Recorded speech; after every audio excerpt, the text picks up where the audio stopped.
ஆக இருந்தாலும் சரி, உங்களுக்கும் ஆசாரிப்பு கூடாரத்துக்கும், உங்களுக்கும் தேவனுக்கும் ஒரு உறவு இருந்துச்சுன்னா, கர்த்தருடைய மகிமையை வாஞ்சிக்கிறீங்கன்னா, ஸ்தோத்திரம் அவர்கள கர்த்தர் எடுத்து பயன்படுத்துவார். அவர்களுக்கு ஒரு இளைப்பாறுதல் உண்டு. ஆசாரிப்பு கூடாரத்துக்கு வரமாட்டோம், கர்த்தரை தேட மாட்டோம். எங்களுக்கு கர்த்தருக்கு சம்மந்தமில்லாத ஒரு வாழ்க்கை. நாங்க வெளிய பார்க்க நீங்க போங்க பாஸ்டர், நீங்க ஜெபம் பண்ணுங்க, நீங்க எங்களுக்காக வேண்டிக் கொள்ளுங்க.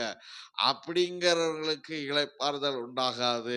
ஸ்தோத்திரம். யோசுவாவை போல ஆசாரிப்பு கூடாரத்தில் விழுந்து கிடக்கிற அவர்களுக்கு நிச்சயமான இளைப்பாறுதலை அவர்கள் பிரவேசித்தார்கள்.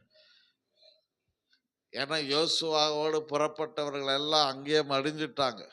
யோசுவாவும் யாரும் போனாங்க, காலேப்பு மாத்திரம் தான் எங்க போனாங்க, இளைப்பாறுதல் பிரவேசித்தார்கள். நம்மோடு ஓட்டத்தை தொடங்கினவர்கள் அநேகர் இருக்கலாம்.